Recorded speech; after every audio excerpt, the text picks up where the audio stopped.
the bombs began to fall. Now where were you, my dear? Did you think a plane would come and save you from this wreck? I'm sorry, but you were wrong. Let's hop a train, get out of here. There's but one left that'll take us where we need to go. We all knew that it was gonna end this way, so hold my hand and there'll be nothing to fear. If you're afraid, we'll get some beer. If you're still afraid, well then we'll get some whiskey too. And we'll drink it till we can't remember our own names. Smash those bottles against the remains of this machine. So when the sun falls to the sea, and everything we thought we had is gone, may we wake up bathed in a glorious radiant dawn. Pick ourselves up, move right along. Howdy folks, how you doing? This is the Garret Schuelke podcast. I am your host, ya boy, the main man, Garret Schuelke. And guess what? Breaking news, I am still alive. And if you're listening to this, I too assume that you are alive. So great job. Best podcast intro ever. Anyway, yeah, we're still in the midst of the COVID-19 pandemic, and it sucks. That's a very good understatement, but nonetheless very true. And this is a very special, and, well, I say that a lot because it's a gag that I think is funny, but this is also a unique episode of the podcast because, well, first of all, it's going to be a two-parter. Yeah, you know how I always do those, do these wonderful episodes that are like Joe Rogan length, 2-3 hours long. I think one time Zach Helmblad and I did like nearly 4 hours once. Yeah, not this time. They're technically long episodes, and you'll see why, but this is going to be broken up into two parts. And the other big thing is, well, like I said, we're in the middle of a pandemic, so guess what? That means I really can't interview people face-to-face right now because people don't want to do that for very good reason. I'll let you figure out why. And unfortunately, the popular thing with a lot of podcasts I listen to is to do it online. Do a Skype, do a Zoom, etc. Which kind of a problem for me for one specific reason. And I've mentioned this before on numerous podcasts. My internet is fucking awful. I have basically the lowest, the most basic AT&T internet that can be provided, $34 a month. And yeah, while I can surf the net, download stuff, and even watch Netflix and YouTube, really can't do anything else, like, say, online gaming, or in this instance, use services like, say, Skype or Zoom to do podcasts. So, how did I do this podcast, you may ask? Well, it's something that I've been thinking about doing for a long time, in fact, and this biblical plague that has been brought upon us has given me the chance to do it. Call guests up on the phone, put them on speaker, and arrange the voice recorder as it should be, and go. And these two podcasts are the result of that. Well, that's the long summary of what's been going on and how these podcasts came to be. But what are these podcasts, you ask? Well, basically, I wanted to talk to past guests, ones that I could reach, about their life during this COVID-19 pandemic. You know, and I have some specific questions, which you'll hear repeated throughout this podcast. You know, like, when did they realize that this pandemic hit? You know, how has their life changed? You know, in personal habits, finances, job-wise. And my personal favorite question, how would they envision a post-COVID world would look like? And this is the result of it. These two shows. Alright, this intro is going on way too long, so I am not starting over like I did the first time on this. Anyway, these episodes were recorded throughout April and into the beginning of May. So, yeah, I have to say, it was a very fun experience. I really liked interviewing over the phone. It took a sec to get used to, actually, but eventually it pretty much became like anytime I sat down IRL with a guest. And actually, to toot my horn here, and to do perhaps a false equivalence, it kind of felt like a Space Ghost and Space Ghost Coast to Coast. You know, just nonchalantly talking to a monitor. you know, me, a repurposed Hanna-Barbera cartoon into a adult satirical short cartoon. God, that was awful. Oh, by the way, among the many things I've been doing is marathoning Space Ghost Coast to Coast on Adult Swim, since they have all the episodes available online. So, yeah, thanks Adult Swim for making me make that lame comparison / reference. So anyway, for this first episode, we have artist John Withee and Grand Rapids comedians Stu McCallister and Garret Elzinga, as well as some great tunes that I got permission to use that either are about this COVID-19 outbreak, pandemics in general, or my all-time favorite topics, and as if you're a listener to this podcast, I imagine yours, the apocalypse. So let's get going here for part one of the COVID life. Let's do this, folks.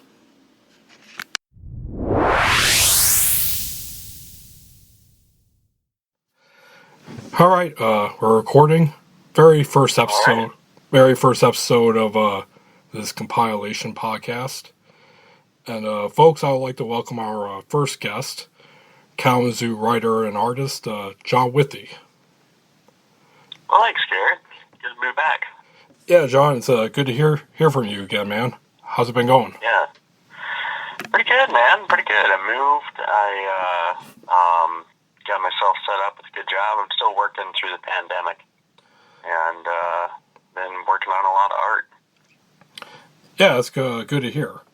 So, well, like I said in my message, I just want to talk to you for a bit about your experience throughout this pandemic. Sure. Well, I live with one other dude who's really cool. And he is a teacher. So he's been teaching from home remotely. But I still gotta go in. Fortunately for me, I work with only one quadriplegic man, and so that means that I'm not really exposed going into work too much to the virus. Just one guy. But especially fortunately for me, my studio where I make my mosaics is still open, and so that means that I still get to go out there. Very nice. It's just one. It's like the basement of a friend's house, and they don't go down to the basement, so it's Actually, cool spot. actually, before we get to all that, how about we start at the beginning? I guess. Okay. Yeah. For I guess when sorry, I just got out of work as well, so a bit tired. You're good. But yeah, when did this pandemic personally hit you? Like, was there a moment when you kind of just realized, oh shit, this is not good? Probably after my roommate went grocery shopping and was wearing the mask and the gloves and came back with the groceries and we wiped it all down with sanitizer and stuff like we're supposed to. And that's when it really struck me wow, we're really in this thing for the long haul. 2 months ago, I don't think anybody could have. Well, more than 2 months ago, I personally didn't see this coming as big as it did. Mostly because I'd never lived through anything like this before. You know what I mean? Yeah, I do. Yeah, same here. For about the first 2 weeks after it really hit for me back in March, I think it was when Trump declared the state of emergency. I went through a pretty rough patch there of depression and feeling of doom, and Yeah. and I still kind of feel that way, but I would say I both kind of gotten, sad to say, used to it. Plus, plus I've just finally got, well, the whole depression thing for me also caused me to stop writing and creating as a whole, but finally broke through that, and it's been helping. Nice. Yeah, so what did you say that your home situation is like?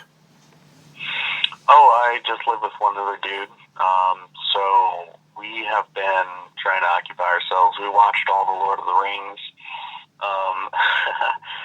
We've been playing a lot of board games, Risk and Stratego and stuff like that.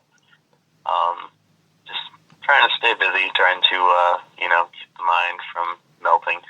Yeah. To nothingness. Yeah, actually, when did you move to this new place? Because last time I saw you, it was when we saw that wonderful debate between Pearson and Zizek. Oh yeah, I remember that. Yeah, good times. Yeah, I managed to move right before the pandemic. Just a few weeks before, and I had a lot of friends come and help me out, and that was really awesome. And so, I was able to make it in here, and then it was kind of like boom, like this pandemic hit, and I was like, wow, I'm really not going anywhere. So, yeah. All right, and you are technically an essential worker, correct? Yeah, absolutely, healthcare. Healthcare, and how has your job been affected? Well, I only just started this job actually, right when the pandemic hit too. But so far, the hand sanitizer is everywhere. We already got a lot of PPE, gloves and such, just the nature of the work. But also, I noticed masks actually showed up yesterday, so everybody got to pick one, and I picked out a plaid one. Mm-hmm. So we'll be wearing those. I generally only see my dude that I work with. I don't have to interact with coworkers too much. So for me, the changes have been pretty minimal, but they're really important. Every day I'm wiping down all the knobs and stuff, that kind of thing. Yeah, kind of the same thing with my job schedule, at least. I'm an essential worker at my warehouse, and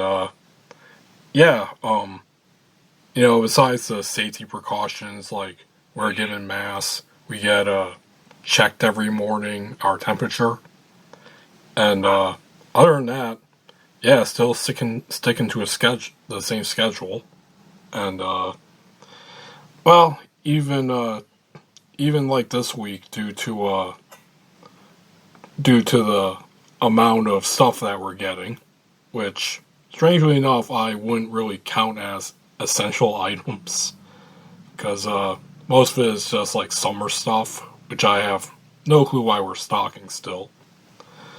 Plus, plus due to this pandemic, there's a new rule where basically before you would get penalized for taking a day off unless you have a doctor's excuse. Oh, yeah. Yep. Now you can take time off up to like 30 days without any penalty. You won't get paid, but you won't get penalized. So okay. I'd call that a start. yeah, I guess it's good. It'd be nice if we could get paid, but yeah. what can you do, I guess. But right. But so yeah, we have a lot of people dropping out. So I guess essential workers like myself are working overtime plus getting hazard pay. Mm. How about you? Any type of hazard pay or overtime? Oh, nothing like that. But I just got this new job, and so I'm satisfied with it. All right. I'm just happy to be working through it, because a lot of people who are stuck at home, I don't know what they're doing with, not getting paid, all the waitresses out there and that kind of thing. Well, I know so far, like, my folks are stuck inside. My dad, he retired this past December, so he would be in anyway. And my mom works for the public schools as an aide. And, well, I guess unless they do like sporadic food deliveries and stuff like that for the kids and families. Other than that, she's stuck inside with my dad 24/7. Yeah. I think I'm taking it a tad bit better than she is. Yeah. I noticed Gretchen Whitmer just a day or two ago increased the quarantine up until April 30th. It could go longer than that. Yeah. I mean, it makes sense considering the toll we've had in this state. I think just last week we've passed the 1,000 count when it came to deaths. Mm. Yeah, I think it's 7 in Kalamazoo. Yes. I have noticed that on the charts that some of the predictions are coming true that that there is going to be like a slowdown here coming up because we're kind of reaching the peak, and so fewer people a day are getting admitted to the hospital, and that's pretty good, at least in Michigan. Oh yeah, and it's been, I would say, all right here in Grand Rapids, which actually really surprises me, considering that we're the second biggest city outside Detroit, which has just gotten hammered. Yeah, you've gotten pretty lucky up there. Yeah, I don't have, like, the stats in front of me, but I think Kalamazoo might have more cases than we do. I'm honestly not sure. Okay. What I really wonder about all this is that once the quarantine's over, I can see it sprouting back up again, and us having to go back into quarantine again. Oh yeah, they talked about that second wave. Yeah. But I think that's they're considering that like the worst case scenario. Like, let's say they start opening things up and everyone just goes totally ham. Right. Instead of like taking precautions, not like washing hands or wearing masks or anything like that. Mm. Yeah, but speaking of Kalamazoo, how has Kalamazoo been affected from your viewpoint? Well, there's a Facebook group that started COVID-19 Kalamazoo Mutual Aid is some title like that. And I've noticed a lot of people jumping up to try to help out, to try to run groceries and, all sorts of stuff. I noticed a lot of the small businesses around here, there's another Facebook group that started that I think made the news called the Kalamazoo Menu, and basically it lists all of the restaurants in Kalamazoo that are offering takeout or pickup. Oh, I've heard both of those, actually. And, oh, yeah? Yes, and actually there's another website that has recently made the news. Actually, it's started by a Kalamazoo chiropractor, I guess. It's the Michiganders Against Extensive Quarantine. Yeah. Yeah, yeah, those guys. Yeah, do you know anything about this chiropractor? I've never heard of him before now. I don't know about the guy himself. As far as the group goes, I've only seen what's coming across my feed, but it looks like it's a lot of people that are just complaining that they can't go to their beach houses and stuff like that, that they can't go golfing. It seems like a whole right wing kind of thing, and I all the references of Gretchen Whitmer to Hitler and stuff like that. Oh yeah, that kind of come out of that group. I'm like, yeah, it's so old. Like, you just gotta stop comparing people to Hitler, just because it rhymes. Oh man, I have a saying that I like to post online constantly. It's the right can't meme. It angers a lot of people, as you might imagine. But stuff like Whitler, or I think it's that meme where they have like a character from The Office pointing at a sheet and then making a neutral face. It says like, if you snitch on people not respecting quarantine, you would snitch on Harriet Tubman and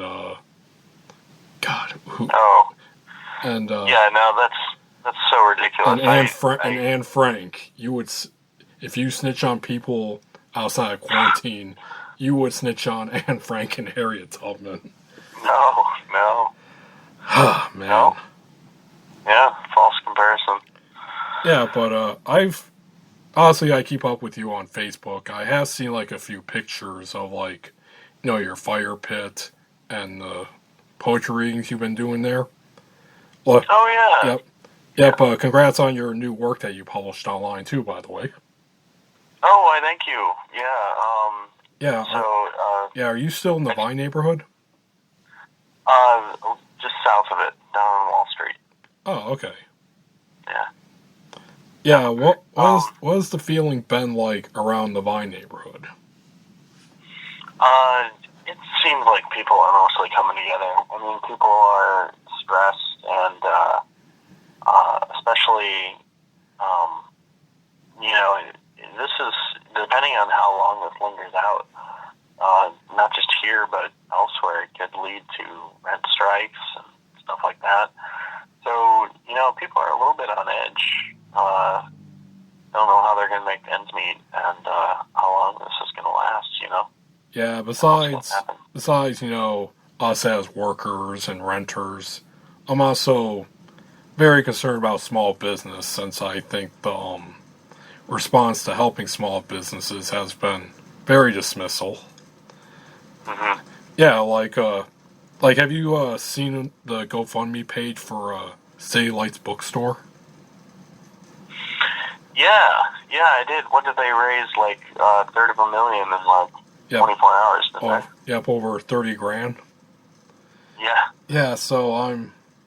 Yeah, when I first saw the news story, like, City Lights may shut doors for good, it just struck me very bad, because it's someplace I always wanted to go to, and you well know the reputation, the history of it. Oh yeah, I mean, that going to City Lights Bookshop could be a bucket list item for me. I used to play the Howl movie for my students back when I was teaching freshman English. So. The one with James Franco in it? Yeah. Yep, I own that one. Yeah, it's a good one. Yeah. So are there, to your knowledge, are there any Kalamazoo businesses that are particularly struggling that you know of? I wouldn't be able to name any off the top of my head. I I just know the whole city is kind of experiencing some difficulty. But if you go to Kalamazoo menu, I'm sure they'll have, you can ask anybody a question like that. All right. Well, we talked about you and your housemate. How about your family? How are they dealing with it? My mom and my dad live on a 120-acre farm. Oh, nice. And the beauty of that is that my dad gets to do a lot of work out there. He's retired, but just really clean up the trails, and there's always something to be done, so he likes to get up early and have a cup of coffee and go see what the woods have to offer. Pretty isolated too, I imagine. Yeah, I would say so. Yeah, my family, we have a hunting camp, which isn't far outside of Alpena County. And since my parents still live up in Alpena, it's not breaking the whole, people going to their cottage rule. But I've been joking with them that, that's probably the safest place for you right now. That isolated hunting camp that kind of looks like, not the camp itself, but the scenery kind of looks like it's out of the Evil Dead franchise. Yeah. All right. Well, last question, John. And you ready for this one? Sure. All right. What are your predictions for the rest of this pandemic? Like, do you have any predictions of when or how it's going to end, or anything in particular the near future, i.e. the rest of this year? That's a great question. Save the best for last, friend. Yeah. Well, I think up until now, we've actually been really lucky that this hasn't struck until now. I can imagine something like this hitting in the 60s or even the 80s or 90s, and us not having, because of the inability of the feds to get their shit together. We still don't have all the equipment and stuff that we need, but we're doing better than we would before on a if you think out hundreds of years, global scale and that kind of thing. I could see another one of these happening, maybe 2 or 3 of them, in the next 100 years.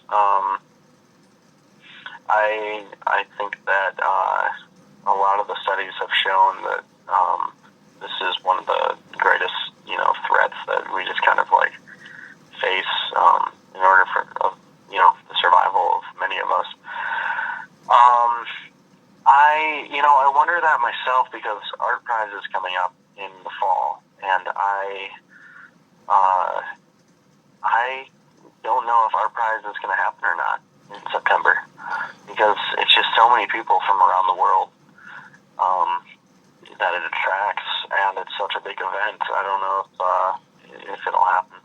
I kind of have my fingers crossed. But. Well, a lot of the events that I've got tickets for, or just have click going on Facebook, a lot of them have rescheduled for fall or August.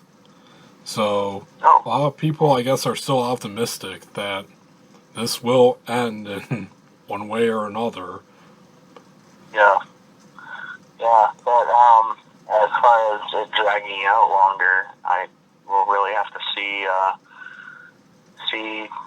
what happens, and that's going to rely on individuals as well as policymakers. All right. Very quickly, did you get your stimulus refund there? No, I have not yet. Yeah, on the IRS. Yeah, I checked my account today, and I have yet to receive it, so sad face. Yeah, I'm since I'm still working, I'm just gonna throw it all into a down payment for a house fund. Oh, really? Yeah. Oh, very nice. For sure. Yeah, just the more I can keep everything chugging along like normal, I think the better. Yeah, along with extra money I'm gonna make with overtime this month, I'm probably gonna put it all on my credit card and probably get about half of it paid off. So, making some progress. And, there you go. yeah, and, as our Lord and Savior, Bernie Sanders, said a while back on a NPR interview that I listened to, he does believe that there will be a second stimulus package for, May.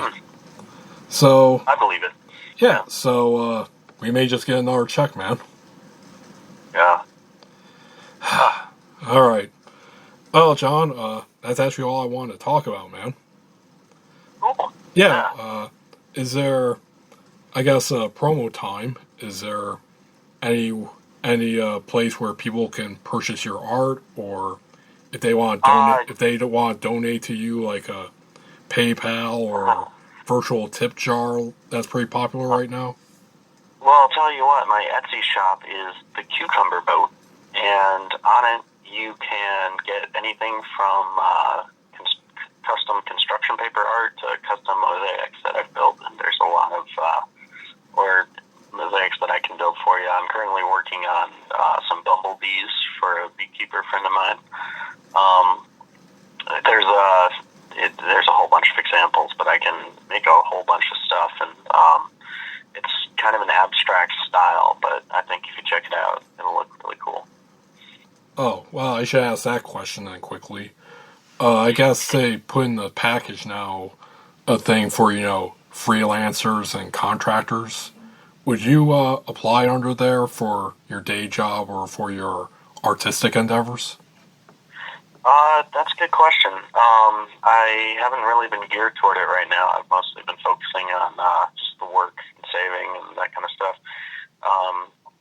And so art has been a little bit pushed to the side. But, yeah, I'll have to think about it. All right, good. I really do hope that works out for you, man. And, yeah, thanks for taking time to talk with me today. It's been... Yeah, you bet, man. Yeah, man, it's been a long time since we've seen or talked to each other, so... Yeah, it's good. It's good to hear from you again. I'm glad you're doing well in the midst of all this. Yeah. Ain't easy. All right. Well, folks, you can check out John's work in the description there. Buy his work. Please support him. He's a great fella. All right, John. I guess I'll end this podcast, man. All right, man. It's great talking to you. All right. Well, have a good day, friend. Take care of yourself. All right. Yep, you too. All right, bye. Peace.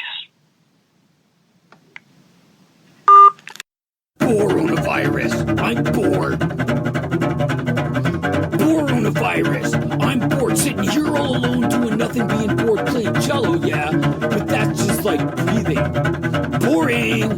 Breathing? Boring. Sitting? Boring. Phone? Boring. Girls? Boring. Cello? Boring. Books? Boring. Food? Boring. Everything is boring. The universe is boring. Boring a hole to the center of the earth now. Looking for tasty treats to put into my mouth now. Let me have the inner earth candy fresh from the Egyptian potato factory.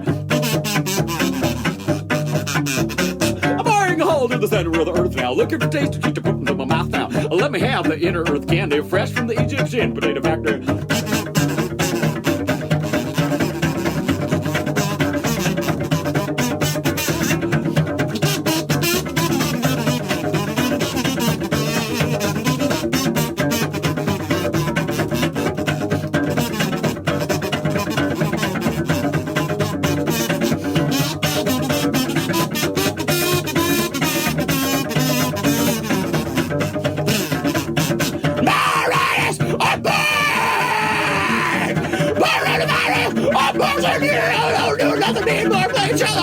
But that's just like flying on a wooden ship that had got it from the inner earth now, flying through the inner earth around the mythical sphere of the central sun. And who cares if it's real or not? If you believe it to be real, it's as real as anything that is real and believable for real. You got real quick. It got real quick in here. It got real quick in here.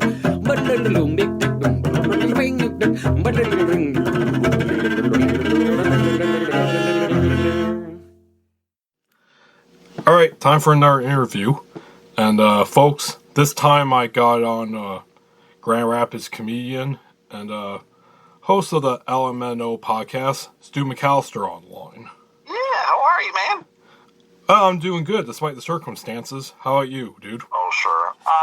Yeah, no, I'm with you too, man. It's clearly it's been a weird couple weeks with day jobs and comedy gigs and everything else, but you survive, right? Yep. And I guess I'll start right off the bat by saying that glad to hear that you're doing well, because honestly, I'm friends with you on Facebook. Yeah. And it seems like you're going insane. Me? Why? Why do you say that? Oh, I don't know. Let's see. I think, like, the whole shaving of the head thing. I did that more as like a goof, just to be silly and funny, and like, I know I'm not going anywhere for a couple weeks, so. Oh, good. Well, that's a relief then. Oh, yeah. My hair is growing back. I was leaving that way too when you go get your hair cut. And then the barber's always like, well, how do you want to cut? I'm like, hey, I don't know how you are, but I'm like a dude. I'm like, I don't really give a shit. Just cut it short. It'll grow back, right? That's one way to look at it. Yeah. I mean, it could be worse. You could be going to the Capitol and blocking hospitals to protest your rights. Just, yeah, man, that was clearly a very weird thing. And it's weird to me when people are like, if you were mad about that protest, and I have absolutely no problems with anybody protesting stuff, but these are weird times, and we're dealing with a weird thing. We shouldn't be around people, and we shouldn't be creating a problem like that, right? Like, if they did a protest a year ago when nothing was going on, and they're like, all right, do whatever you need to do, right? Whatever floats your boat. But now, you want to be around all these people? It's gross, man. Oh, yeah, I'm currently waiting to hear all the new cases pop up. That's going to be fun. Yeah, oh, yeah. And I don't wish it upon them, but it's just one of those things that, like, come on, guys, use common sense, right? We're not supposed to be near each other. This is not... It was weird to me how everybody were, like, bringing in clearly a politically motivated protest, when it was just kind of, they should have been like, hey, just open businesses, but then they turn into like a Trump rally, whatever, this or that, and you're like, okay, there's a strange motivation going on here. All right, well, I feel that we could probably go off on this subject for a while. Sure. Folks, if you don't know what we're talking about, we're talking about that protest at Operation Gridlock that went down in Lansing a few days ago, where it was basically protesters not liking our governor's quarantine policies. Yeah. So, yeah, it's pretty embarrassing, to say the least. It's very, to me, I feel like it's pretty selfish, and it's pretty short-sighted, and, I mean, I haven't worked in a month. I don't know about you, Gerrit, but my job was not deemed essential. And so I'm out with the day job, and then comedy stuff, I mean, that's out too. So I have been fortunate enough to really earn a living wage in that way. And so I'd love to go back to work, man. But I just get, like, you don't necessarily want to rush things. This is a weird time, and don't know how the coronavirus, COVID-19 is going to respond to shit. Right? Am I wrong? Nope, you definitely aren't. Yeah, so it's just weird when people are like, we need to get back. And I'm like, is that just going to make things worse? Well, you're exactly right. This is indeed weird times. And how about we get into your weird time? Okay, all right. All right, as I said over my message, I would like to talk to you about your life under this pandemic. Yes. So, Let's get right off the bat with the first question. Was there a particular moment when you realized that this pandemic was not going to turn out well, like an oh shit moment? Yeah, when everything was first starting to happen, Gerrit, I can't lie. I'm like, this isn't nothing. It's just going to be like the flu, and the media is kind of overhyping stuff, and fear tactics and everything. But then when, like schools were closing and businesses were closing, and then my job was like, yeah, you can just stay at home, man. There's nothing going on. Then that makes you just go, oh, shit. And then hospitals are complaining about not having enough safety equipment, and people are dying. And when people were talking about statistics, like more people die from the flu and car accidents and whatever. And I was like, what do you want me to do with that statistic? You're not comforting me in any kind of way. You're just making it so I never leave the house. But I think that was the oh shit moment for me, was when work was just like, yeah, you don't need to come in. Yeah, so it's been like that now for a while. Okay, so what is your day job? You don't have to name the company or anything. Oh, it's just doing deliveries. Like, I drive around the state of Michigan and I do deliveries, and it was just deemed unessential. And I'm not going to disagree, but it just makes me go, fuck. So a good portion of my time now has just been looking for other jobs, and a lot of these places are like, yeah, now. We would probably interview now, but with COVID-19, everything's on hold. So I think it's just going to make it even more difficult for me to find a position unless I want to go work for Amazon or Meijer or something like that. Oh, jeez. I just, everything I look at is, Amazon. I'm like, I just don't want to work for those guys either. So. Yeah, have you looked into, financial assistance or any type of state welfare? Sure. I think I was pretty fortunate in I got let go from my job pretty quick into all of this COVID stuff. And they told me, they're like, yeah, you can apply for unemployment. They even gave me paperwork and everything to help ease the process. Mm-hmm. So I was able to apply for and am receiving some unemployment benefits. So, and I can't lie, Garrett, I think I'm fortunate enough that even if unemployment was to tell me no, you don't qualify, I could last a pretty long time without anything. I've been pretty fortunate, financially speaking, at least, that I'd be okay. Okay, that's actually very good to hear. Yeah. Because one of the other past GSP guests that I plan on interviewing, you may know him, another local comedian. As far as I can tell, hasn't has much good luck when it comes to getting financial assistance or anything. Oh boy, yeah, that's unfortunate. So I know. Clearly, so many people have been laid off or unemployed or whatever you want to say. So I know the computer system has crashed, I guess, and then it's do we have funds for this and who gets what? It's all very goofy, man. So I definitely feel for the people who probably need the money more than I do. I can't lie about that.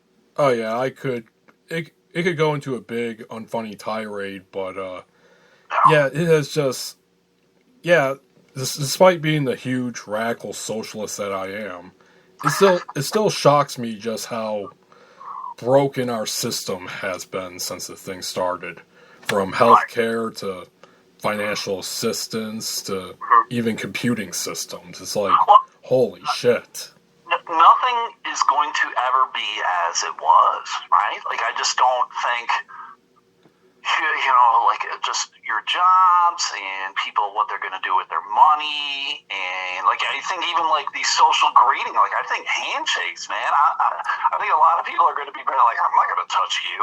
I think all that stuff is gone, and it's just, it's weird. It's weird, man. It's very strange. And then, even, comedy-wise, of, all of these gigs are gone. So is it going to affect people who want to kind of do that as a living, and they're not oh, fuck, can I legitimately do this as a living if stuff like this continues to happen?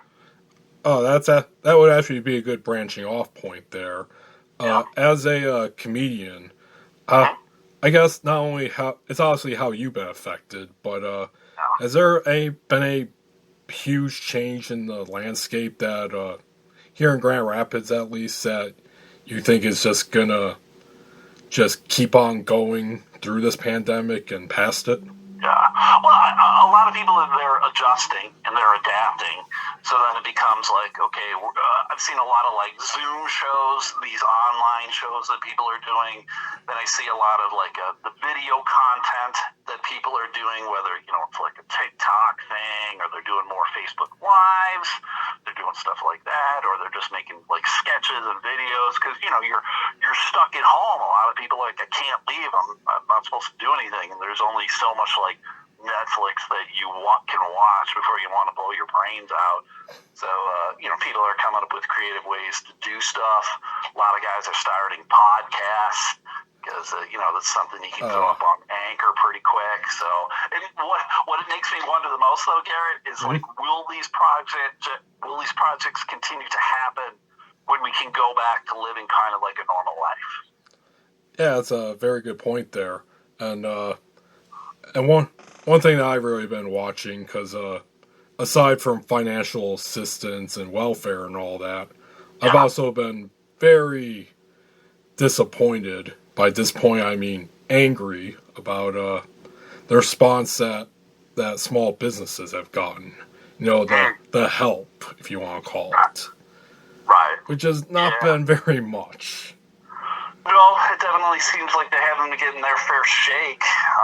You know, I'm not really sure what we can do for like a small clothing store, a small shoe store, or something like that. You know, I try to do what I can for, you know, like the local restaurants, and they do, you know, like Takeout Tuesday, and you can buy gift cards and things like that.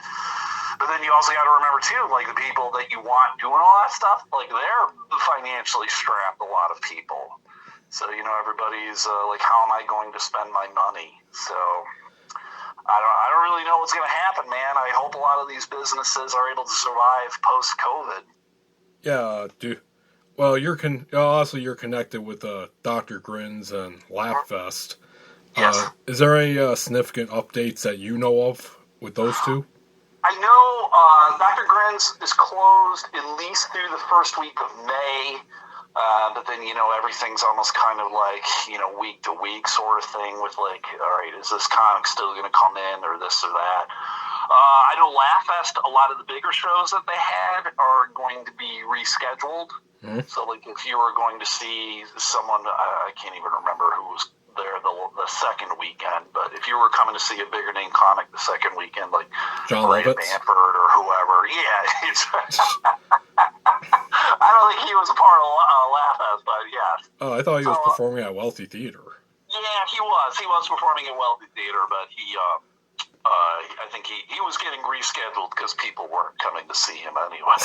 I mean, I'm just joking on that. But, bigger name people will come through again, I'm sure. Yeah, can you imagine just being sad because they canceled the John Lovitz show? Well, and this is the truth.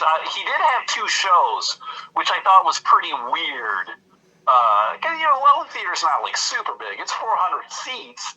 Oh, yeah, I love the place. Does John Lovitz have enough pull to bring in 800 people to come see him? And, like, tickets weren't super cheap. They were, like, $30 a pop or something like that. And I'm like, can you get 800 people to spend $30 on seeing John Lovitz? Yeah, I don't know. So I'd heard that they were struggling and they were going to turn two shows into one. But, I mean, who knows? You know, that was all just secondhand shit I was hearing. Well, I could believe it. I mean, in the past, I've seen, like, Christopher Titus come and do, like, two shows. Uh-huh. And was he able to sell them both out? Honestly, I don't know, because I didn't go to the shows, but... Oh, okay. Come on, This is Christopher Titus here, Yeah, much bigger name in the comedy world, much funnier guy than John Lovitz. John Lovitz is just a celebrity, right? Yeah. So he's got a bigger name probably in the real world, but I don't think he has a following, right? I don't know. Fuck, John Lovitz is coming? Oh, fuck. I don't know, man. I'm sure there's someone with like a three disc Adam Sandler pack that has a John Lovitz in there. Yeah, they're the fucking huge Benchwarmer fans. Oh, he was in Little Nicky. He was the guy singing outside Creeping. Let's go see him. Right, exactly. Oh, dude, I love fucking, what was it, League of Their Own or whatever, you know, whatever. All right. Okay, well, Yeah, we went on John Lovett's rant there. Okay, so we talked about your job. How about your home life? Like, what's your home life like? I am starting to get a little stir crazy, man. You know, I'm sort of built for this apocalypse. I'm not really much a person who likes to go out. I'm pretty much a homebody. I'm not going to parties, things like that. But for me, it's kind of like you get up in the morning. I got a subscription to the Grand Rapids Press, so I read that, and then I look for some jobs. And then it's kind of like, all right, now what? And you really have to find the motivation in yourself to follow through on like projects or anything else, or then you end up watching 10 hours of Deep Space Nine or some shit.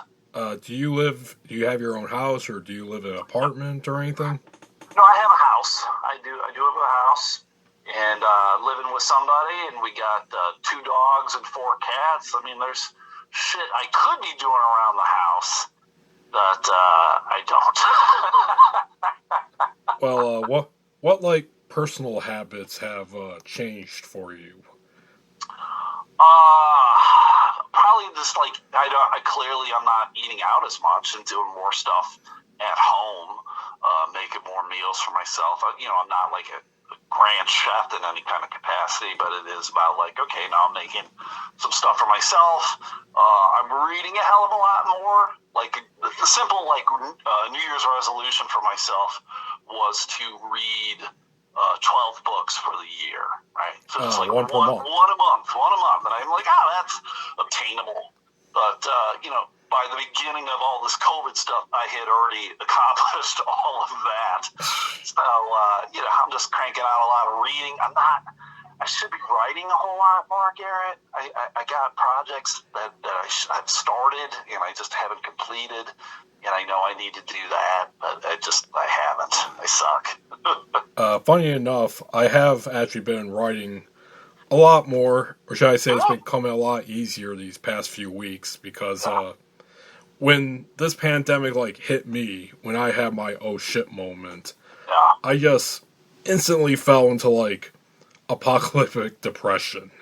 Oh sure, I hear you. Especially since, well, I personally believe it, they haven't announced it yet, that we're in a recession.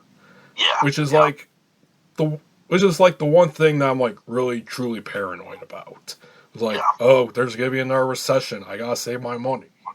Yep. Well, it happened, and on top of that, we got a plague. So it's ah, shit. Yeah. It's a scary world, man. It's a scary world. If you haven't been prepared, financially or in any other capacity, oh fuck. Well, because I don't know too many people who are making more money now, unless you work for DoorDash or some shit like that. I know, and well, for me, like you, I'm in a generally good financial boat savings wise, and considering that I am a so-called essential worker, I work at the warehouse for if you know the answer, don't say it out loud. Sure. Michigan. Well, I almost gave it away. Michigan Walmart. Yes, I hear you, man. I hear you. Yeah, but so even despite that, it took me about 2.5 weeks to stop being curled up on the floor crying, pretty much. Yeah. I hear you, man. I feel bad for people like you because you're deemed an essential worker, and for the most part, you guys are definitely on the lower end of wages and everything that way, and yet we're relying upon you guys to feed the rest of the world and make sure we kind of keep in a certain level of normalcy. The one thing that I'm just really glad about is that I work in the warehouse. I'm not in the storefront. Oh, okay, that's good, I guess. Yeah. Oh, it's definitely good. Yeah, Even before the pandemic, it was good. Right. Okay, so where do you live in Grand Rapids? Any particular side or neighborhood? I live southeast side. I kind of live near Boston Square, if you know where that is. Yep, I know where that is. So it's kind of I've always said I live in a hood light, right? It's not the greatest of neighborhoods, Like, I've seen some weird shit. I've seen the SWAT team roll down the street more than once. I've seen fights in the middle of my road. Very nice. So it's definitely weird. But, I myself don't ever feel like I'm threatened or nervous or anything weird like that. So it's kind of hood light. It's getting a little better, though. Hey, good stand-up material, right? Oh, yeah, yes, for sure.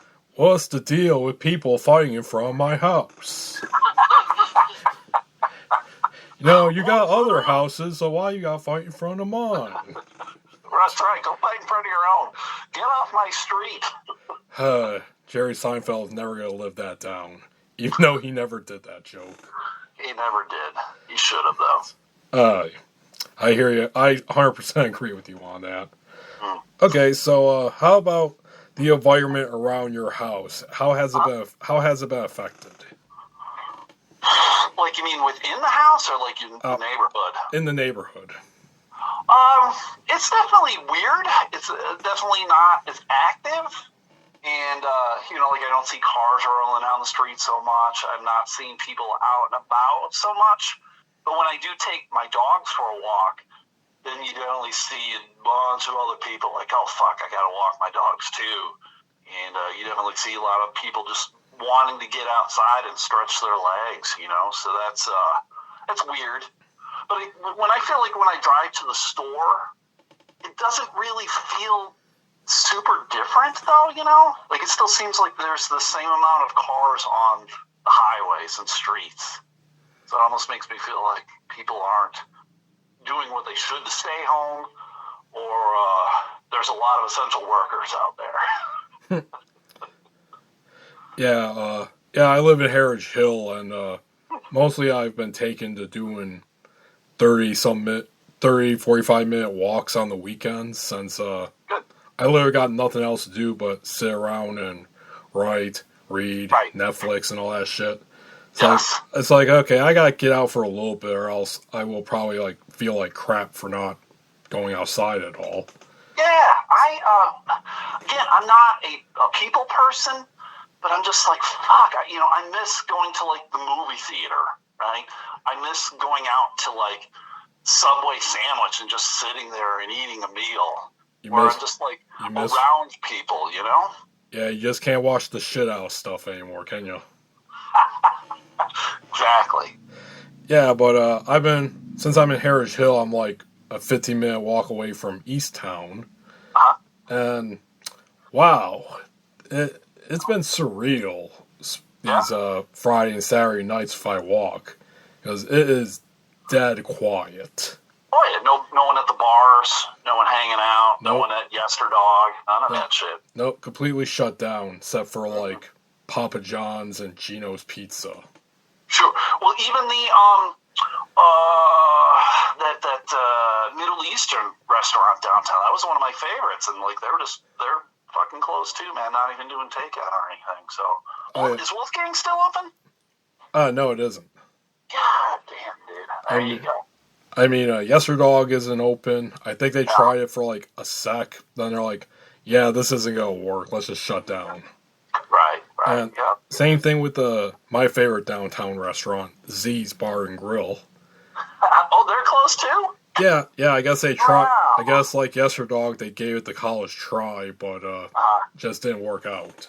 Yeah, that's a bummer, man. Z's was always great for the kitchen was open as late as they were open. So, it was open up 2 o'clock and you just go in there and get your bar fare and it was all right. Yep. All right, Stu, final question. Okay. All right, the big one. You ready? Oh, boy. Probably not. All right.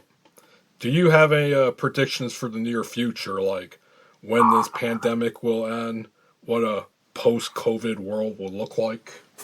Man, I'm not one of them there smart people, Garrett. I'm not... I don't have any kind of clue about how economics work. I'm not a business guy in any kind of capacity. I don't know how disease control works. Again, I would rather try to ride out this storm, man. If we can't do shit until September, we can't do shit till September. I just don't want to see things open up like, hey, we're opening up May 1st. And then there's a second wave of shit that happens in June, and then we're closed down until like 2021. You know what I'm saying? Yep. Well, I guess to narrow down that big generalized question, then, how about you? How you think the world of comedy and movies will be in post-COVID world? I think with all of that stuff, I think everything will kind of come back to normal. People are going to come back to shows. They're going to want to come back and laugh. I mean, I know, like, this was the week that Steve Ranazizi was going to be at Dr. Grin's, and he's a relatively big name in the comedy world, and a lot of people were looking forward to seeing him. And he did get rescheduled for December, which I think a lot of people are happy about that. But yeah, people, they're going to come out. Things are going to resume. Movies are going to continue to be made. Television shows are still going to be written. I don't think it's going to change a whole lot that way. I mean, maybe subject matter might change, but we'll see, man. I hopefully it doesn't affect things too much. Oh, that's actually been kind of a joke that's going around in my indie writing circles. Oh, yeah? Is saying, hey, editors, are you ready to receive the wave of COVID-inspired fiction that you're absolutely going to reject outright? Yes, I bet there's a lot of stuff that way. Oh, yeah. I mean, in the comedy world, I know, like I mentioned earlier, people are doing a lot of these Zoom shows and things like that, and so you have to write about kind of current event stuff. You can't be like, hey, I was at the gym last week, because everyone's like, hey, you weren't at the fucking gym last week. So you got to adjust. And then it is, well, the material that you're writing now within this past month and maybe even the next month, are you going to be able to use it in December or January? So it's going to affect things that way, but we'll be okay. Comedians are resilient people. Man, I am waiting for I guess you say the more reactionary comedians to make a bunch of 5G jokes, or China made the coronavirus in a lab to destroy America jokes. It's there's a lot of conspiracies out there, man, and I just can't. Someone sent me a 5G video thing, and I watched about 10 minutes of it, and I'm like, I can't, man. I tried, I can't. Oh, dude, my Facebook account is currently on warning because I shared like one of the more popular 5G memes making fun of it. Oh, okay. Got a strike because it says I was promoting violence. Oh, Christ. Well, we had conversations before the last time we podcasted together of just how social media is just, people don't understand what jokes are, and they're just looking at like specific words. There's like a target word or a trigger word or whatever you want to call it. They're like, oh, well, there's the word. You said cancer. Now you're out or whatever. You got to look at the frame of reference. Yeah, I mean, there is some legitimacy for this one, at least in, like, the UK, where, I guess people are burning down 5G towers. Oh, Jesus Christ. I know, so, some legitimacy, but it's like, are you serious? Yes. Yeah. Well, people are easily led astray, and I mean, people will tell me that I'm easily led astray. I'm one of the sheep or whatever, and I'm like, okay, whatever. Wake up, sheeple. Yes, we're all sheeple, man. We all are. All right, well, Stu, that's all I wanted to ask you today. Cool. Well, thanks, man. I'm glad you're holding up well, right? Yeah, I'm doing well despite the circumstances. Well, good, man. Save your toilet paper and eat right and go for those walks, and you'll be fine. Yep. So, I guess promo time here. So, sure. I guess aside from like where they can find you, your podcast, is there you have anything set up for people if they want to say financially support you? GoFundMe, PayPal. The podcast has a Patreon page.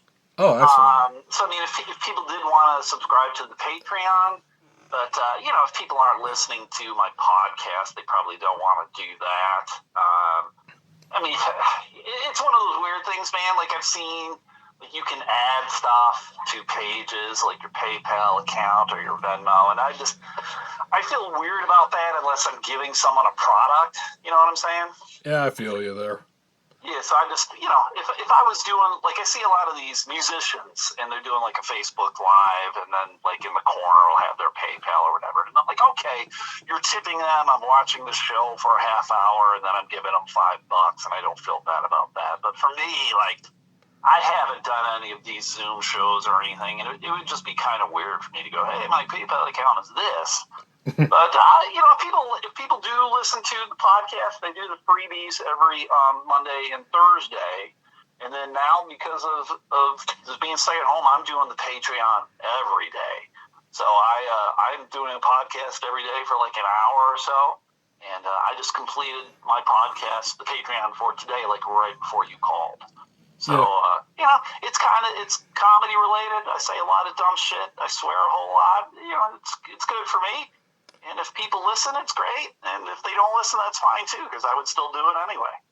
All right. Well, I'll include that in the description then. That whole thing, man. All of those words. The wonders of copy and paste. Yes, please. Okay. Sorry, continue. No, I appreciate it, man. I appreciate you having me on your podcast, and I'm glad things are going good for you. If you need anything, man, let me know. I like I said, I'm not financially strapped. I got toilet paper. I have a car. I can help people out in ways. And that is, I guess, that is something I'll let you know now, and your listeners can do it. I've done some weird things where I've given money away to people. Like, it's not a loan. It's not a loan, and it's like, if you are in need, I have given out money, and I do it over on my Facebook fan page. The first time I did it was like back in February, and I gave out like $350. And it was just one of those things of like, tell me why you need money, right? And I can't tell you, Garrett, I got overwhelmed. Like, people were hitting me with heavy stuff, and it was like it started with me giving $100 is what it was, and then I had people like they contributed to the cause, so people were throwing extra money at me. That's how it got to be to $350. Oh, now that's mutual aid. And for me, what it is if this $100 is the difference between you feeding your kids, paying your phone bill, whatever, then I'm going to do it. Now, if it's $100 and you had cancer issues, because I got so many like medical issues, man. Everything was like overwhelming with medical stuff, and I'm like, I can give you $100, but fuck, that's like a drop in the well. You know what I'm saying? Oh yeah, that's well, aside from not producing content at the speed that I think people will want it. Another reason why I haven't like set up a GoFundMe or Patreon for myself is basically because I'm waiting for a medical emergency. Like, let's say I get cancer, that would just bankrupt me. So it's like, all right, now it's time to start begging for money. Right. So I'm going to do it again in May. So like I know we're at the end of April the 19th here. So like about 2 weeks, I'll probably do another $100 giveaway, and then if people want to add to the cause, that's great. And or if they legitimately need money, I always tell them like, just message me and tell me like what you would use the $100 on, and then I have to go through the difficult process of who needs it. Very quickly, has there ever been any reasons or excuses that you just said fuck you to? No, thankfully. No, I mean, some people have done it jokingly, and I know they've been joking. Like, I need it for blowing hookers, and like, I know that you're kidding. But thankfully, nobody's been like, I'm looking to get my windows tinted or something like that. Like, it's all been like legitimate. Of like, this $100 would pay for like 2 weeks worth of groceries for me and my kids. And I'm like, here you go, man. Yeah, I need gas to go to Lansing to block hospitals again. Yes, exactly like that. I would just laugh. And what I do is I just tell people, I'm always like, thank you for sharing, because I get a lot of people, it's very difficult to share, some financial burdens or whatever. And I consider myself very fortunate right now, Garrett, of like, I am not in dire need. And so I feel like if I can contribute back in some way, I'm going to do that. And I know a lot of people are like, why aren't you contributing to like United Way or something else like that? And I feel like, for me, I'm giving it to a specific person, as opposed to like, here's $100 for the United Way, and then I don't know where it goes. You know what I'm saying? Yeah, that's a losing battle there, especially when it comes to people, what like charities or organizations they prefer because of this reason or there's this reason. Yes. Yep. Yeah, you pretty much just gotta do what you think is right. Yeah, and that's, and I tell people too, like, if you don't like what I'm doing, like, then you can go do it yourself. I encourage people. I'm like, if you have the money and you feel like you can give something to somebody, do it on your page, do it on your wall, and then you can determine who you feel should get this money. So it's all me. Like, I'm the one who makes the final decision because I'm the one who, I have the money. I have the power. So, actually, it's not that far off, actually. Yeah. All right. Well, we're at the nearly 40-minute mark. All right. Yeah, thanks for talking with me today, Stu. I appreciate it. Well, thanks, man. Keep doing what you're doing, as long as it's making you happy, and things will be good. All right. Well, man, hope everything continues to go well for you, that you stay safe. Thanks. Avoid those 5G towers. You'll be fine. That's all right, man. I don't even know what it looks like. I'll be okay. You see, that makes it easier to avoid then. Yeah, for sure, man. I don't know what the fuck it is. So we're all good. All right, dude. Have a good day then. Thanks, Gerrit. I'll talk to you later, man. Yep, talk to you later. Right. Bye. Alright, this is a GhostTeeth web exclusive.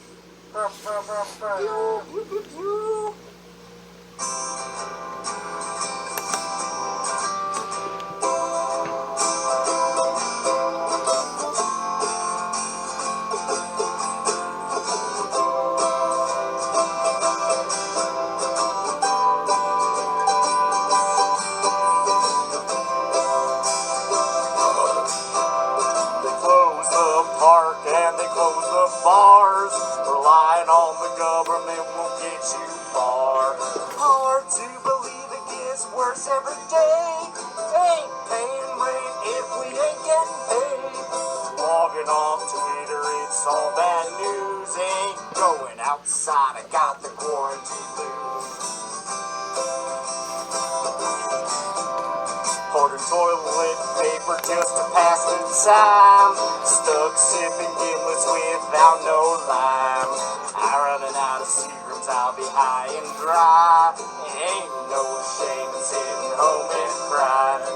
No good comes from bottom shelf booze. I can't wipe my butt, I got the quarantine blues.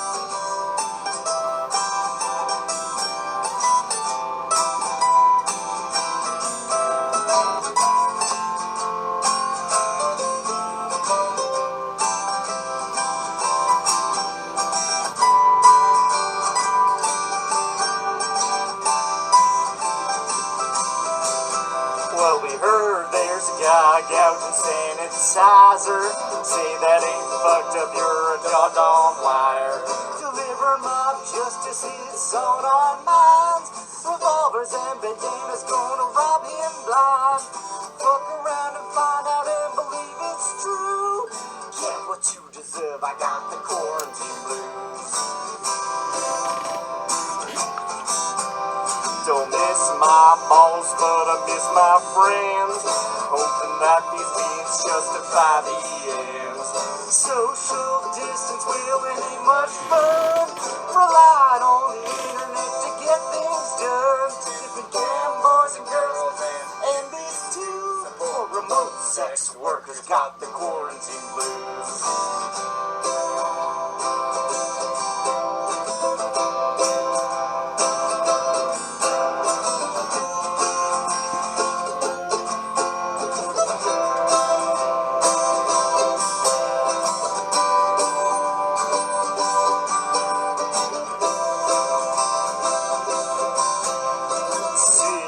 the couch, got my back aching. Sitting inside, we're all stress bacon. Funds and loads, we got a stress eat. I'm wearing tissue boxes on my feet. Taking out a page from Howard Hughes. Bottle in my piss, I got the quarantine blues. Bottle in my piss, I got the quarantine blues. Bottle in my piss, I got the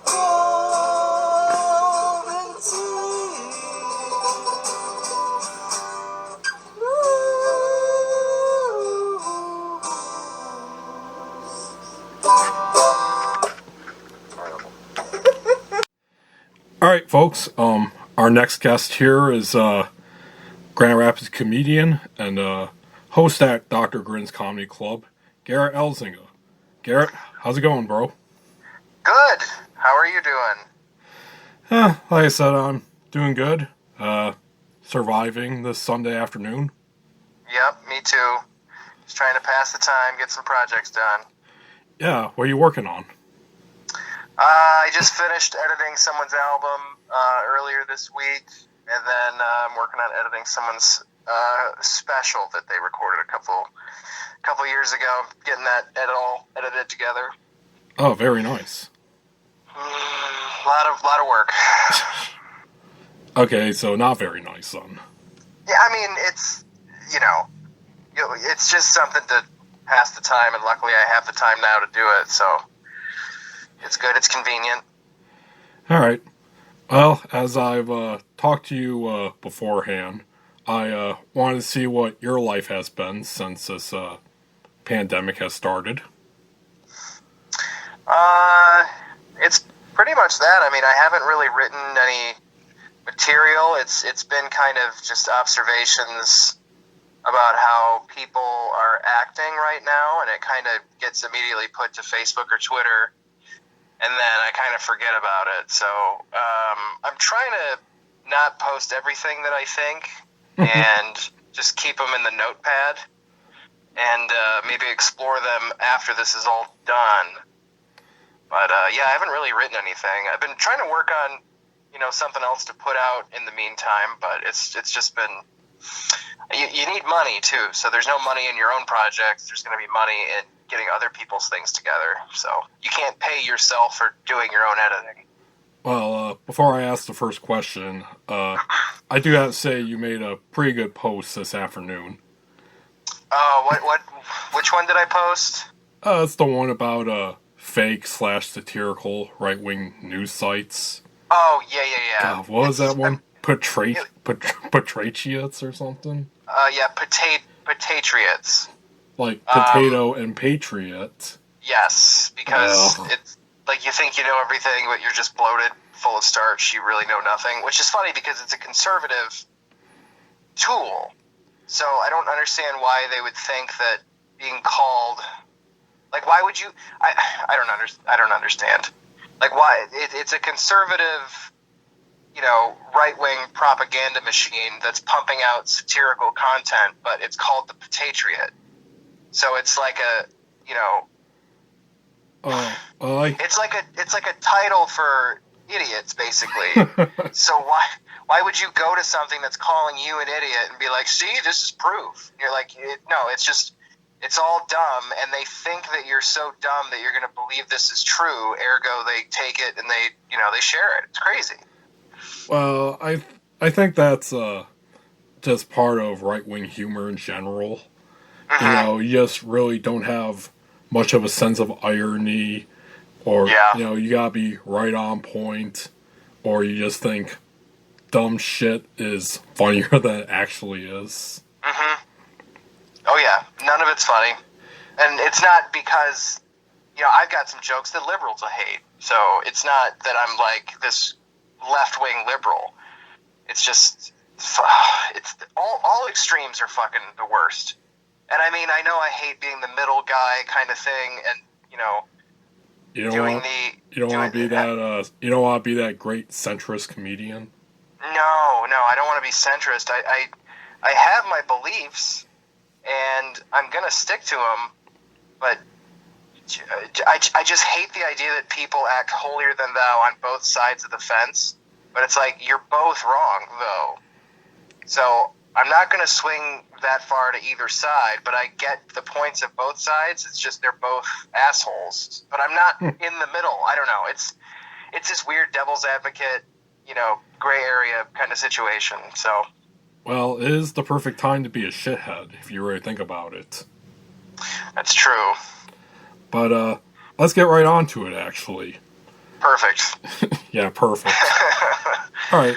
Yeah, speaking of perfect timing, was there like a moment when you realized personally that this pandemic was going to become as bad as it has, that it was going to have the effect that it has?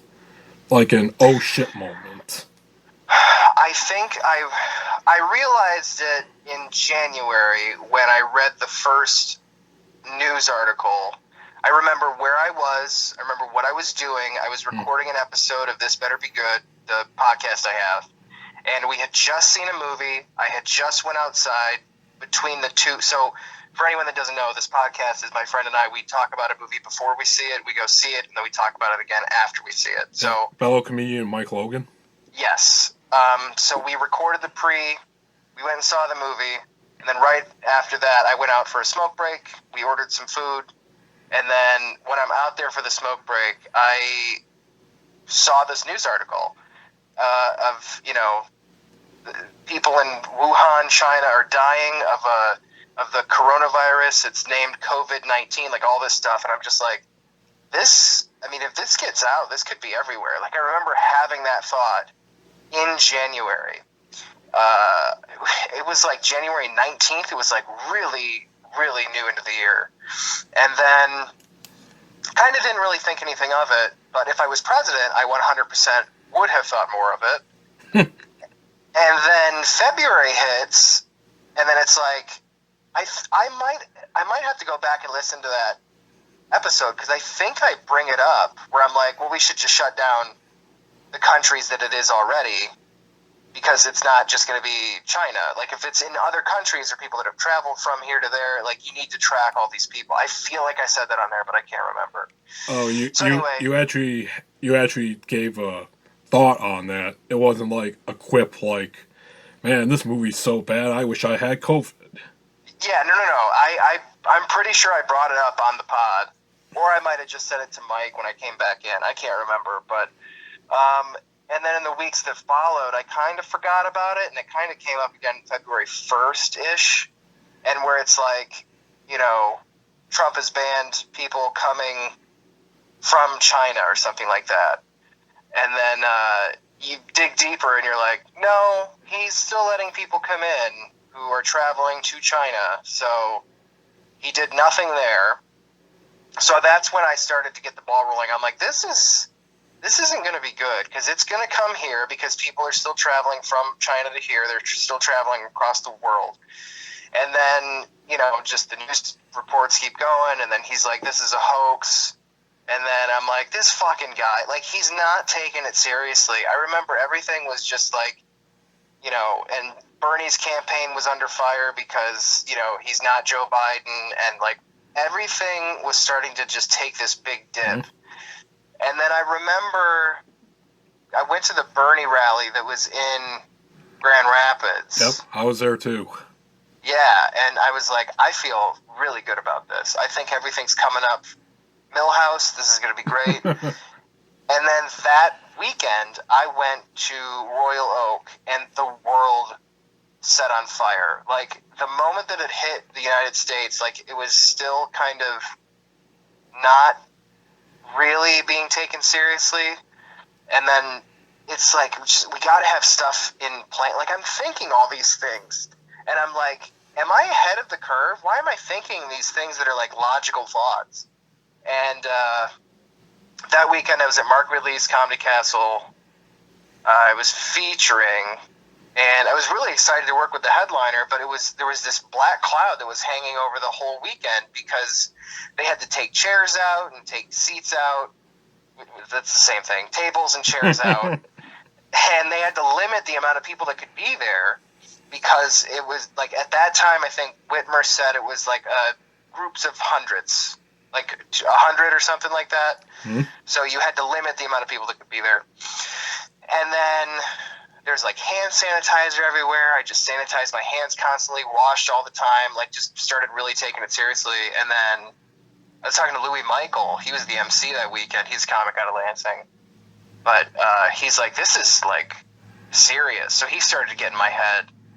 And I just started reading up more and more on it. And I was like, all we have to do is just stay put for 3 weeks and not do anything. And we can just eradicate this. And then she calls the order where it's stay at home. And then I'm like, well, I'm out of a job. So I immediately, on Sunday or Monday, I think it was, when I got back in town, I filed for unemployment, and I got that all rolling. So I'm collecting unemployment, but there's this feeling of just like not contributing, and you feel so useless. So there's that, along with, this just miserable feeling all the time. And then you see other people, doing protests, and you're like, well, I can't wait to see the numbers in 3 weeks. And then 3 weeks fucking later, there's a spike in cases, and you're like, duh. It's so common sense, and you're not invincible. You know what it reminds me of, these protesters? They remind me of John Landis on the set of The Twilight Zone, the movie. You know that story? Yeah, I do. Yeah, like he's making all these pyrotechnics go off in the helicopter, and he's like, louder, more explosions, get closer. And he ends up killing Vic Morrow, the actor, and then 2 kids who weren't even supposed to be working at that time. And just like completely decapitated by this helicopter that flies and kills them. And that's the protesters to me. That's all the people not taking this seriously. It's because you just think that you matter, your thing is important, and you're invincible, and nothing can bring you down.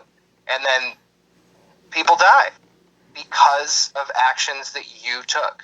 You might be fine, but other people are going to be, affected. And it's such a selfish act. So I don't know.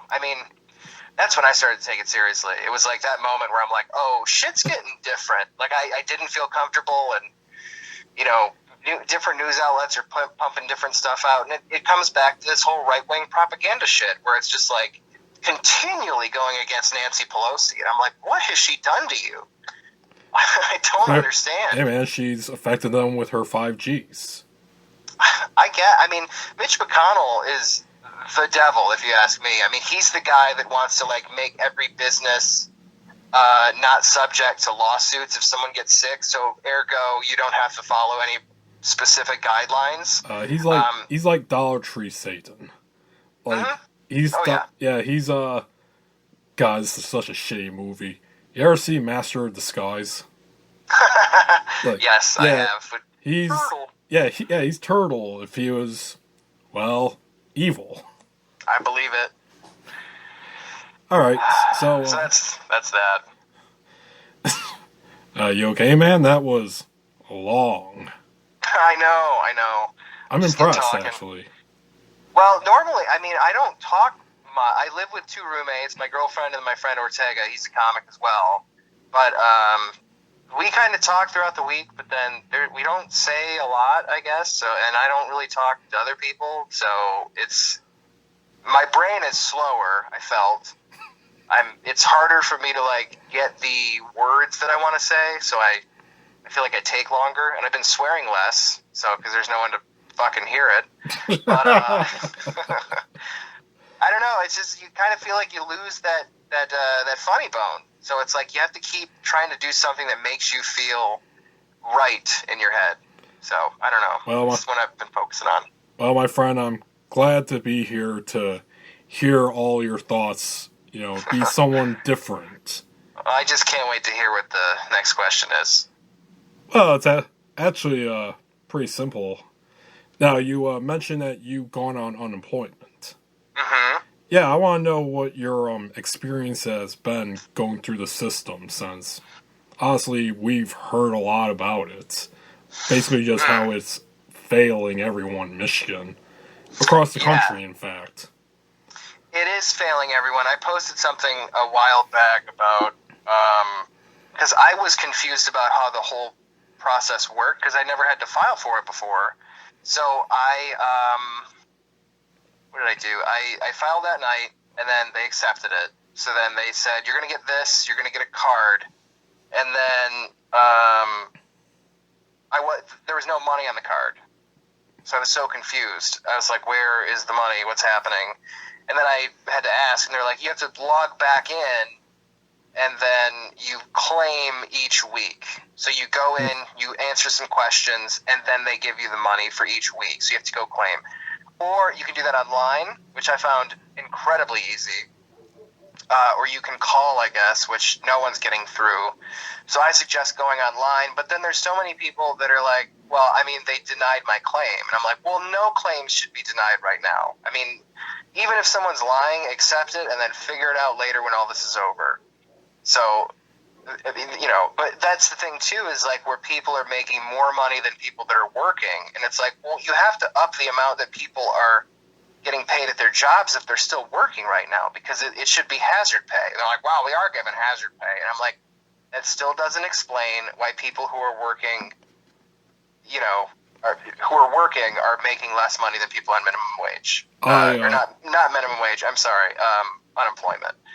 Because actually, at my day job at the warehouse, we currently got about 6 people, I think, who are out on unemployment. Mm-hmm. For various reasons. Two of them that I know is because they got a family to take care of, and they are actually scared of catching this. Oh yeah. Another one is because 2 weeks ago they finally mandated wearing masks at the warehouse, and a few of them just don't want to do it, so they got a 30-day off. What morons? Yeah, I know. Just wear the fucking mask. Yeah, jeez. And they get a variety of masks that they could wear. They could wear surgical masks. They could put a handkerchief so they could look like gang members or Antifa, whatever they want to pretend to be. You could look cool. I mean, put a Michael Myers mask on or some shit. I don't care. Yep. And then, well, our personal favorite is, we have a dude there who we nickname Reek, because he smells very bad. Oh yeah. Well, he likes. Well, it should not be stated that he has some issues. And apparently, during all this, he's been bragging and laughing about how he can go like 2 weeks at a time without bathing. Jesus fucking Christ! He should have been fired before COVID-19. Oh yeah, we've been hoping for that for a while now, because I mean, that's crazy that you can't just fire somebody for, what is it, unsanitary, like just personal hygiene. Yep, but they got around it with this by saying like, okay, Reek, you know what, you want to take 30 days off? Sure. Okay, good. Bye. Perfect. So don't hire him back. I hope not. He's bound to be like our personal typhoid Mary. Okay, so you are getting unemployment now, correct? Yeah. Yep. It's like $7.50 a week. So that is more. That's obviously more than I was making at Dr. Grin's, but and then comedy and other stuff like that. It is nice, but I'll still have to pay taxes on it. So I'm just racking all that money up, and then I'm gonna have a one-time deposit into my bank account, and then hold on to it. It's just a way to save money. Did you get the stimulus check, aka the Trump socialist check? Yep, I did. I got that check, baby. Same here.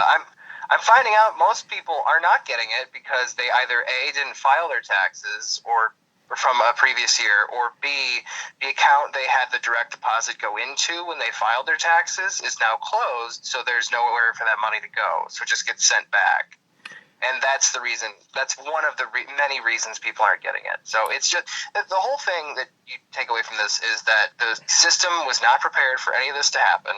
And then once it does happen, you don't have enough ways to figure out how to pay each person individually. I mean, there's people who are 18 years old that have their own, they have jobs, they're filing taxes every year, but they're also a dependent, so they're not getting that $1,200. They're not getting any money, which that's bullshit, because let's say they have rent. And unless you wouldn't have to pay out this much money if you had a federal mandate across the country where it's like no land tax, no property tax, no any tax, just everything stopped. No mortgage payments, nothing. Everything stopped. And that doesn't mean that you double up the next month. You nix the amount of months that this is going on. But that's the problem with having states, is that you have federal and you have states, and everything's broken up differently, so other states are doing different things.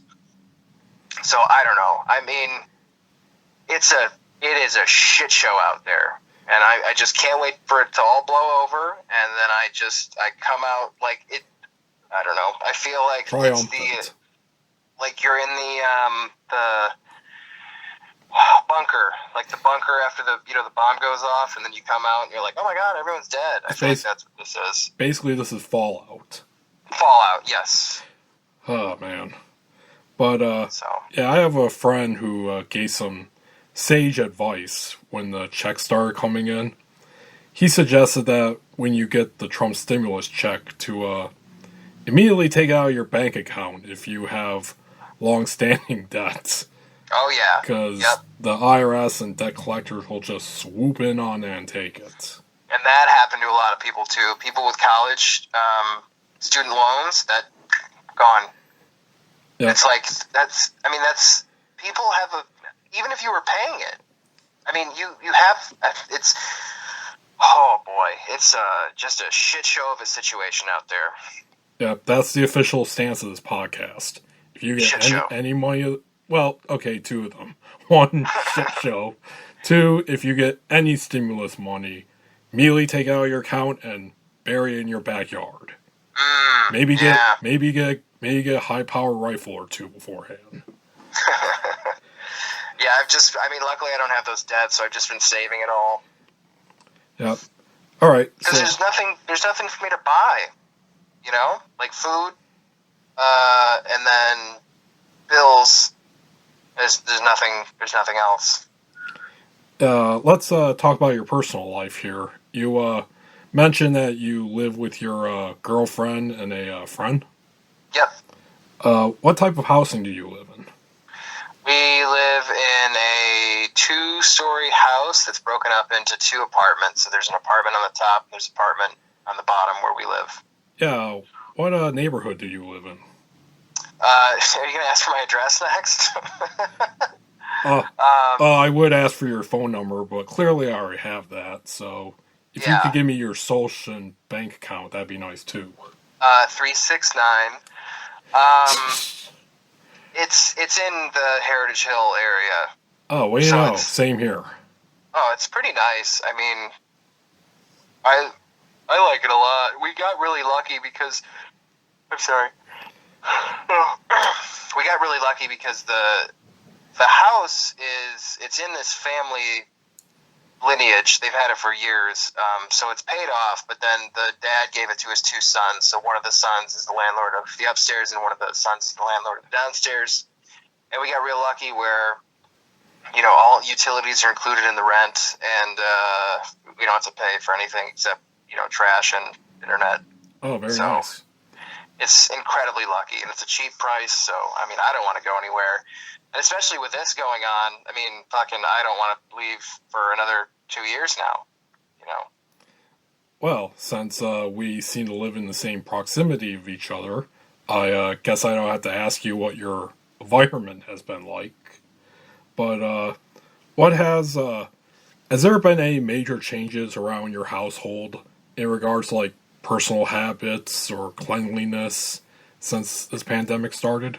No, I think we're all showering the same amount and I mean, we're doing more dishes. I'm doing more dishes because we're just here all the time. So we're eating more at home. That's one thing. I mean, probably using more water, doing dishes. Same amount of laundry. That's the thing is, like, if you don't go anywhere, you can still wear the same clothes. We're not actively sweating, so I don't know. So you're not one of those people that are, say, wearing their clothes, but then when you get home, you take it off before you go inside? No. Because I have heard unless a few doing that.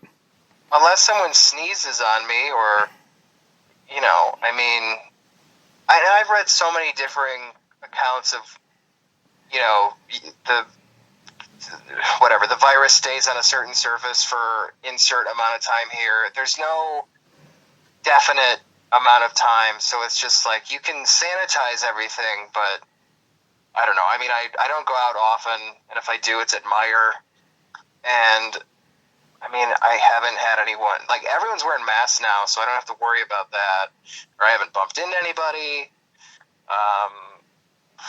I don't know. I mean, I'm not too concerned about the clothes stuff. Yeah, same here. Honestly, the only thing that I'm personally always been afraid of is just people breathing, coughing, or sneezing on me. Not really so much like touching something and I'll get it. You know, yeah, because you'll wash your hands or if you rub up against something, but I mean, I haven't.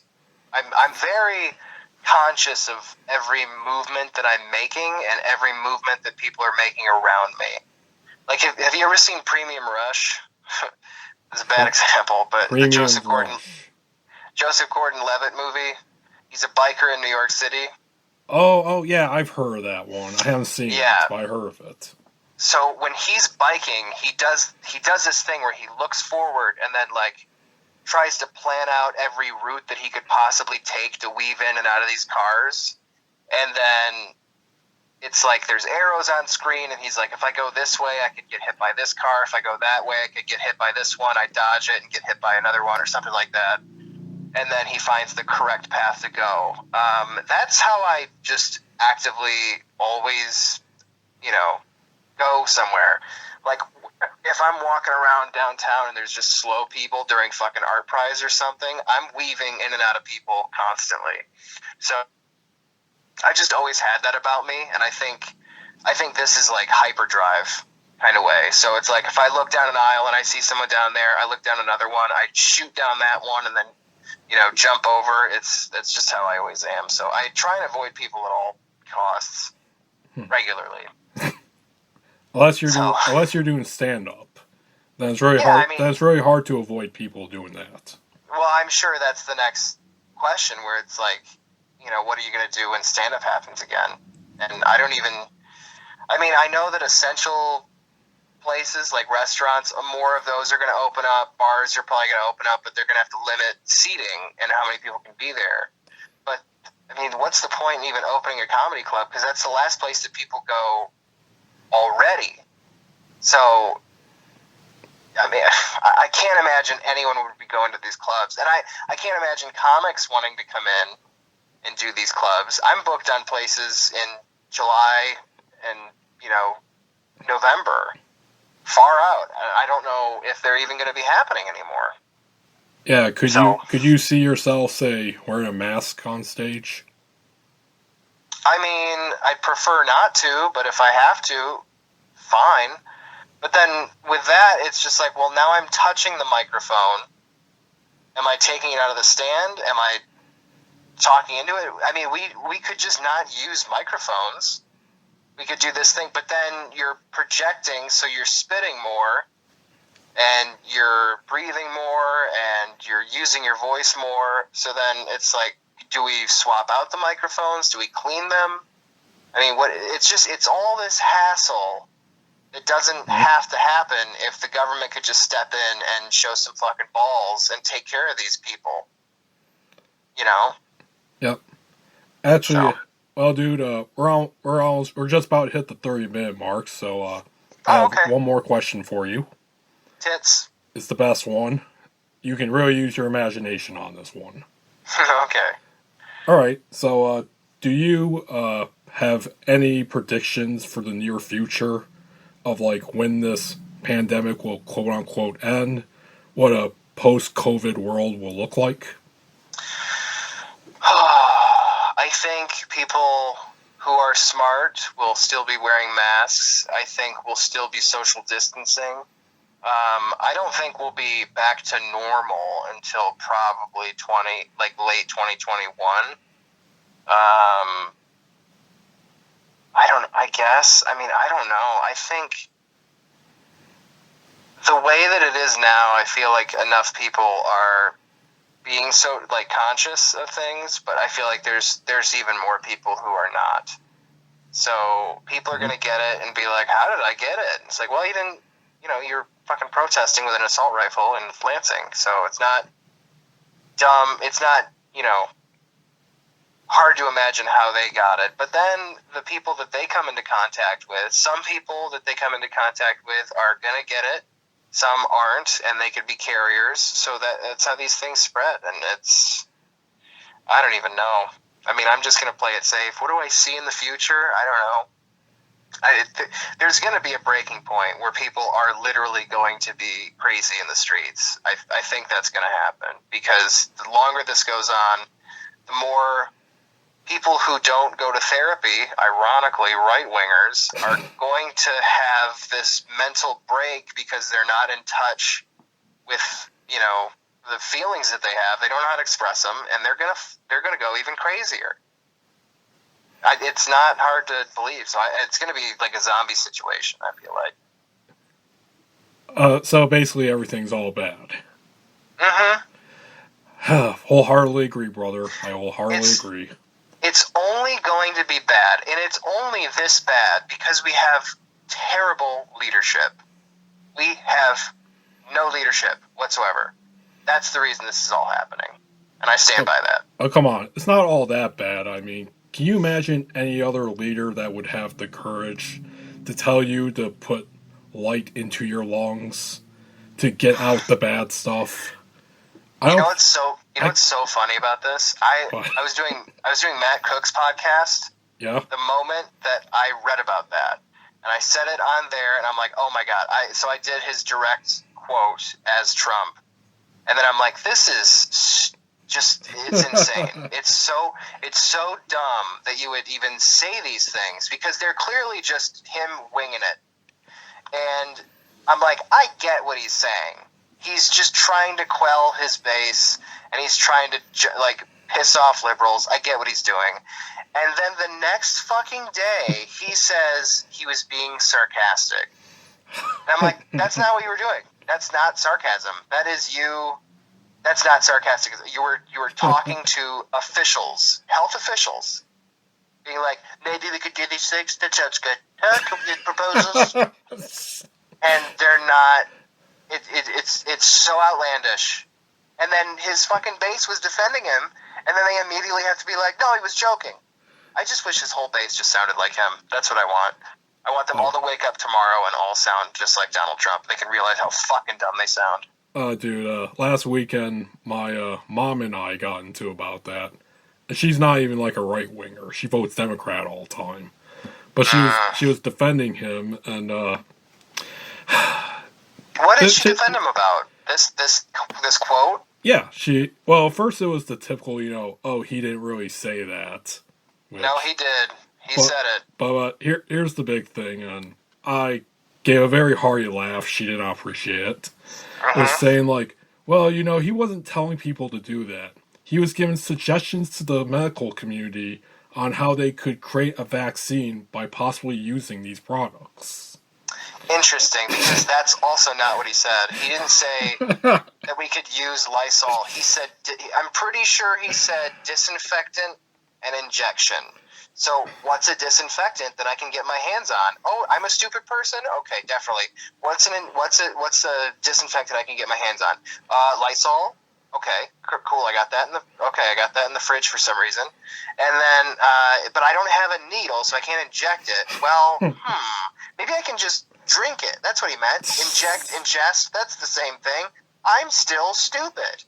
And then people will literally do it. People call poison control because they fucking voted for a guy that looks like he is, you know, a 50-year-old middle-aged woman because he puts fucking orange product on his face. I mean, it's not unfathomable that his people would do this. No, and I know that's not what he's saying. I know that's not what he's saying, but that's how people took it. I know. God. I know. It's one of those moments where, like, I can get into pretty vicious arguments with my mother over this kind of stuff, but I just said, Mom, please. Mom, please.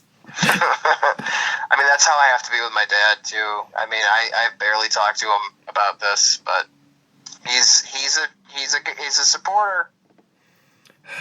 Parents, am I right?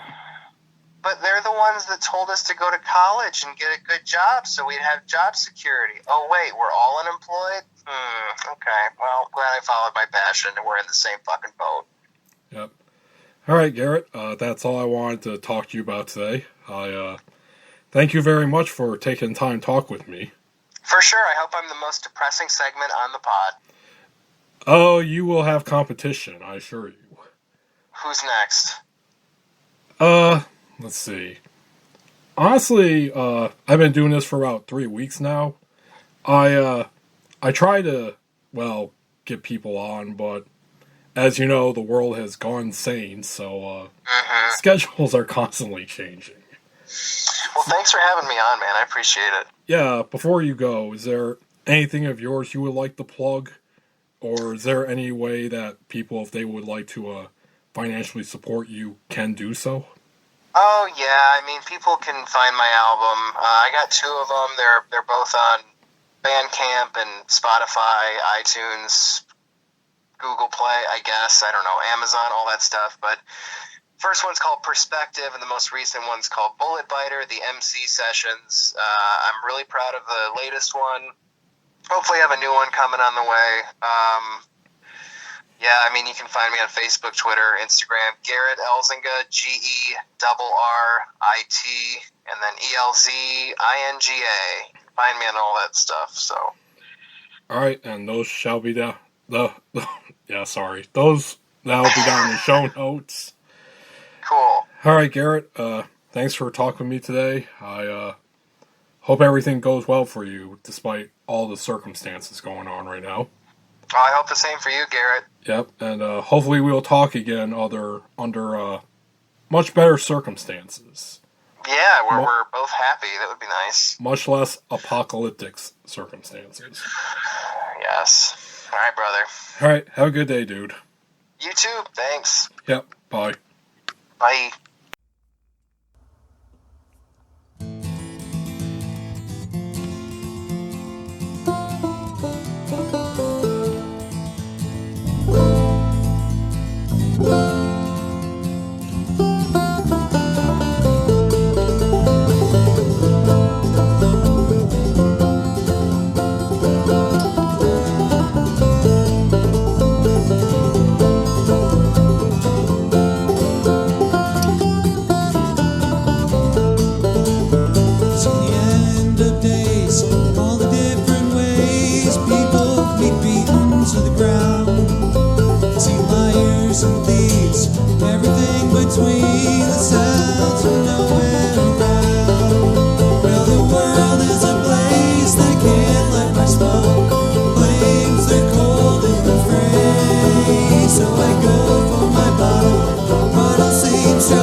And there we go. That was the first part of the COVID life special episode of the Garret Schuelke podcast. And boy, howdy, was it a great episode. Best episode ever. Could not imagine anything better. Or could I? Find out in the COVID life part 2, where we'll have more great past guests and more great music. Till then, folks, talk to you later.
What a terrible image.